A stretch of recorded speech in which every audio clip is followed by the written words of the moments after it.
Welcome back. So moving forward, in this lesson, I'm going to demonstrate how to actually add additional metadata components.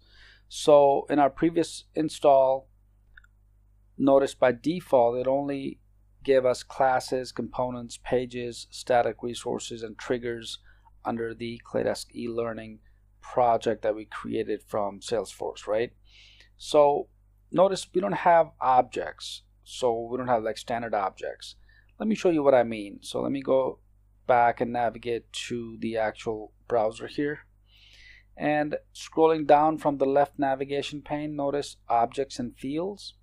And if I click on Object Manager, I have account, activity, assets. These are all the fields within my Salesforce, right? So I don't have this in Eclipse IDE.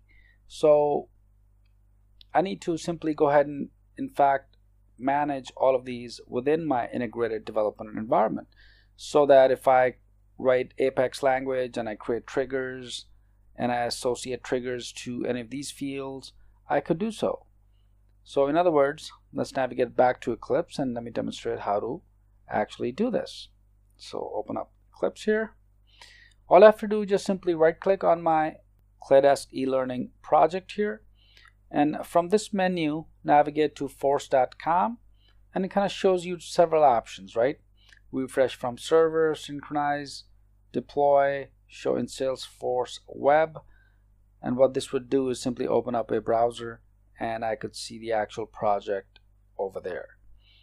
One of the fields is project properties and add remove metadata components.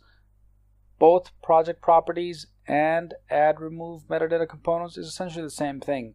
It's going to bring you the same dialog box. So I'm going to go ahead and click on add remove metadata components. This brings up a dialog box, and notice it's also the properties as well. So the following components are selected for synchronization, which is Apex class, visual force component, visual force page, trigger, and static resource, which are exactly the same folders as you see in the left navigation package explorer area within Eclipse. So from this dialog box, I'm going to click on add remove button, and this will give me an option that the following components are not supported.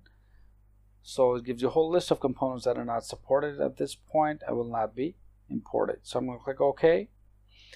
This takes me to the choose metadata components page, and this is where I can actually select what additional metadata components from my Salesforce I need to include within Eclipse.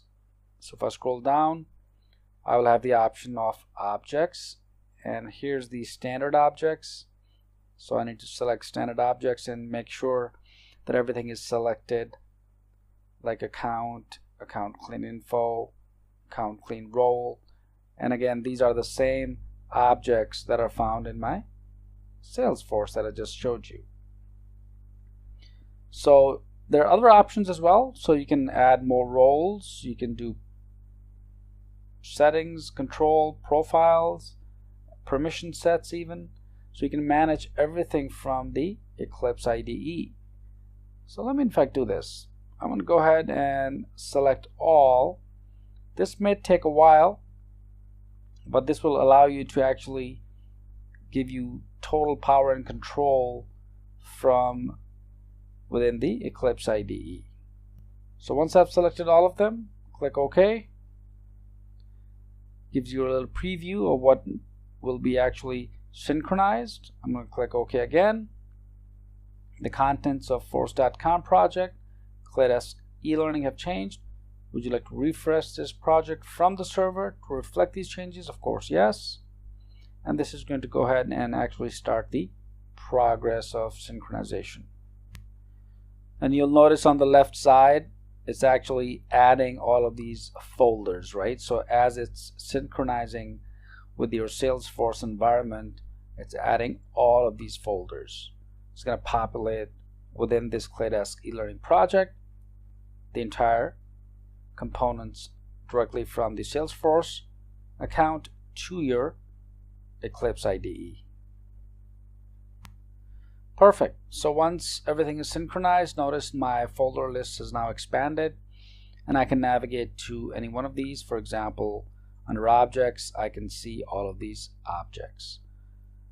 So if I were to click on, let's say, account object here, or click twice, this is going to open up the actual account object for me, and here I can now work directly with this metadata and then start changing or create additional actions and whatnot.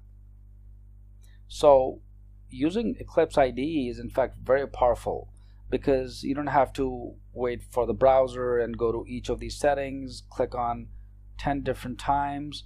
You can directly work with your entire Salesforce platform directly into the Eclipse IDE.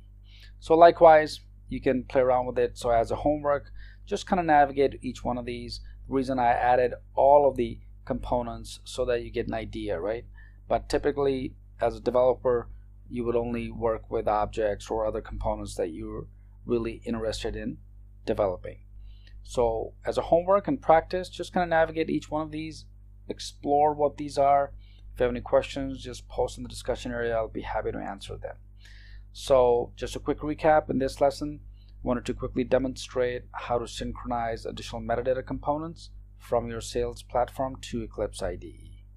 So hope this helps practice, and let's move to the next lesson.